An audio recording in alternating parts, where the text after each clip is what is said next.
নতুন আপডেট আসার পর থেকে আমরা অনেকেই এই যে আপডেটটি আছে বা এই যে বিষয়গুলো আছে monetization, page recommendation, content protection, এই বিষয়গুলো খুঁজেই পাচ্ছি না কোন অপশনের মধ্যে ফেসবুক আসলে আমাদেরকে দিয়েছে।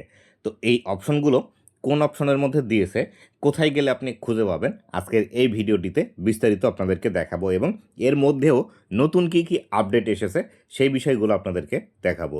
তো বন্ধুরা, আপনি যদি আমার চ্যানেলে প্রথমবার এসে থাকেন অবশ্যই চ্যানেলটি সাবস্ক্রাইব করে দিয়ে পাশে আসা বেল নোটিফিকেশনটি অন করে দিবেন, যাতে করে ভবিষ্যতেও ফেসবুক রিলেটেড এমন আরও ইনফরমেটিভ কন্টেন্টগুলো আপনারা পেতে থাকেন। তো বন্ধুরা, সর্বপ্রথম আমরা একদম ফেসবুকের মূল যে ইন্টারফেসটি আছে মূল ইন্টারফেসের মধ্যে চলে আসি। মূল ইন্টারফেসের মধ্যে আসার পর আপনাদেরকে বিস্তারিত বিষয়টি দেখাচ্ছি। তো আমি এখান থেকে আমার ফেসবুক পেজের মূল যে ইন্টারফেসটি আছে সেই মূল ইন্টারফেসের মধ্যে চলে আসলাম। আসার পর এইখান থেকে আমাদের যে প্রফেশনাল ড্যাশবোর্ডটি আছে এই প্রফেশনাল ড্যাশবোর্ডের মধ্যে আমরা ক্লিক করে দিব। তো আমি এখান থেকে প্রফেশনাল ড্যাশবোর্ডের মধ্যে ক্লিক করে দিচ্ছি। প্রফেশনাল ড্যাশবোর্ডের মধ্যে ক্লিক করে দেওয়ার পর আমাদের সামনে এরকম একটি অপশন আসবে।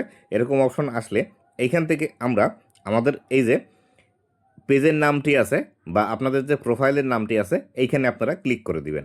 তো এইখানে যখন আপনারা ক্লিক করে দিবেন, এখানে ক্লিক করে দেওয়ার পর আপনাদের সামনে এরকম একটি ইন্টারফেস আসবে। এই ইন্টারফেসের মধ্যে এসে এইখান থেকে দেখতে পাচ্ছেন প্রফেশনাল স্ট্যাটাস নামে একটি অপশন আছে। এই প্রফেশনাল স্ট্যাটাস এই অপশনটিতে ক্লিক করে দিবেন। তো প্রফেশনাল স্ট্যাটাস এই অপশনটিতে ক্লিক করে দেওয়ার পর আমাদের সামনেই কিন্তু এরকমভাবে আগে যেভাবে আমরা দেখতে পেতাম সেই বিষয়গুলো এখান থেকে চলে আসছে। তো এই বিষয়টি আসার পর এইখান থেকে আমরা মনিটাইজেশন অপশনে ক্লিক করলে এইখান থেকে মনিটাইজের ভিতরে আমরা চলে যাব।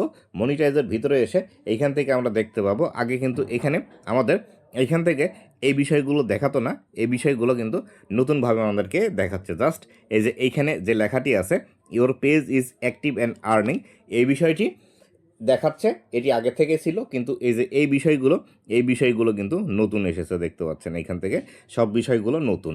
তো এইখান থেকে এই যে মনিটাইজেশন প্রোগ্রাম আছে, মনিটাইজেশন প্রোগ্রামে ক্লিক করলে এখান থেকে আমরা দেখতে পাবো কি কি মনিটাইজেশন আমার পেজের মধ্যে আছে। এবং এইখান থেকে যদি আমরা ব্যাক করে এসে মনিটাইজড কন্টেন্ট লেখা আছে এইখানে যদি আমরা ক্লিক করি তাহলে আমরা দেখতে পাবো এখান থেকে আমাদের ভিডিওতে কোনো সমস্যা আছে কিনা।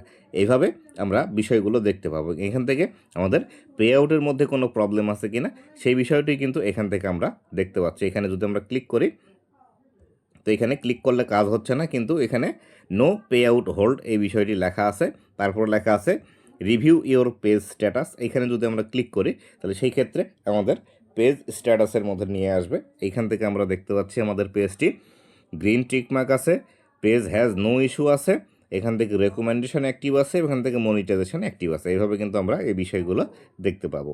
তো এইখান থেকে আবার যদি আমরা ব্যাক করে এসে এখানে যে পেজ রেকমেন্ডেশন অপশনটি আছে এই অপশনটিতে ক্লিক করি, তো সেই ক্ষেত্রে এখানে আমরা ক্লিক করার সাথে সাথে এই ক্ষেত্রে আমরা আগে যে ইন্টারফেসটি দেখতে পেতাম ঠিক সেই ইন্টারফেসটি কিন্তু আমরা এইখান থেকে দেখতে পাচ্ছি। এই ইন্টারফেসটি কিন্তু পরিবর্তন হয়নি। এখান থেকে যদি আবার আমরা পেজ স্ট্যাটাসে দেখতে যাই তাহলে সেই ক্ষেত্রে পেজ স্ট্যাটাসে ক্লিক করলে আবার আমরা সেম বিষয়গুলো এখান থেকেও দেখতে পাবো। দেখুন এখান থেকে আমরা সেম বিষয়গুলো দেখতে পাচ্ছি এবং এখান থেকে নিচের দিকে মনিটাইজেশন আছে, মনিটাইজেশন এখানে ক্লিক করলে কিন্তু আমরা সেমভাবে এইখানে কিন্তু আবার চলে আসছি। তো এইভাবে কিন্তু বর্তমান সময়ে আপনারা আপনাদের পেজের স্ট্যাটাস দেখতে পাবেন যে আপনাদের পেজ ঠিক আছে কিনা বা আপনাদের পেজের মধ্যে কোনো সমস্যা আছে কিনা।